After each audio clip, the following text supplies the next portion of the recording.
maamulka kaalinka waxbarashada qalam ayaa ardayda Soomaaliyeed u diyaariyay waxbarasho online ah iyaga oo xafadooda jooga. Mudane Cabdicasiis Weli Xasan oo ka mid ah maamulka waxbarashada qalam ayaa u sheegay ardayda Soomaaliyeed ee hakadka laga geliyay waxbarashadooda inay ka heli karaan internetka casharadooda oo maqal iyo muuqaal ah oo ay sharxayaan baryaal khibrad durugsan u leh.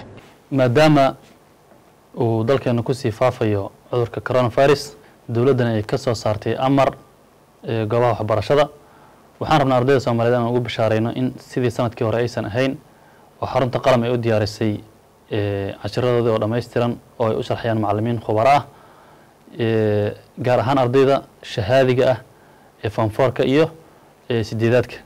waxaan rabnaa corona iyo corona la'aanba in teknolojiyadda hormaraysa ay la qabsadaan ardaydeena iyo bulshadeennaba ugana faa'iideystaan dhanka wanaagsan.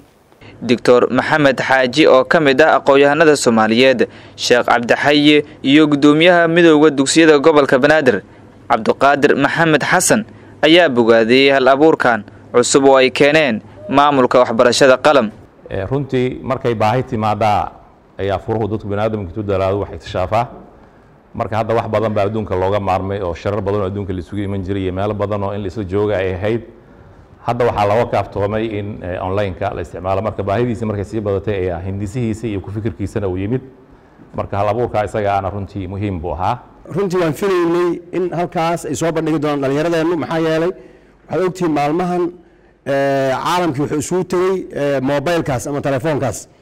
haddaad iska dhegamarisoo tiraahdo waxa socda shaqo kumeli oo caruurta intaa u soo qaadato aad dhahdo ma geli kartaan internetka inta ka mar xaga ka mar aad u baa rafaadayso. hadda ka hore waxaa leenahay wuxuu yidhi caruur waxay samaysaan la samaynayaa oo waan la ciyaarayaa oo 6 saac intaan la gaarin u dhintaan ninkii.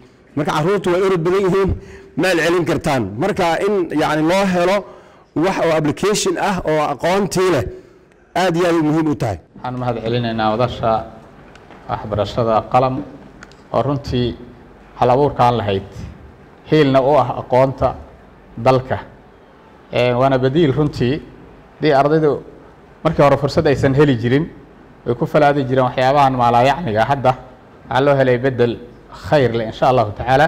Ustaad Bashiir Maxamuud Badane iyo Professor Cabdirasaaq Maxamed Xaashi oo muddo aad u dheer ku soo jiray waxbarashada ubadka Soomaaliyeed ayaa ka mid ah barayaasha ay ardaydu ka faa'iideysan doonaan.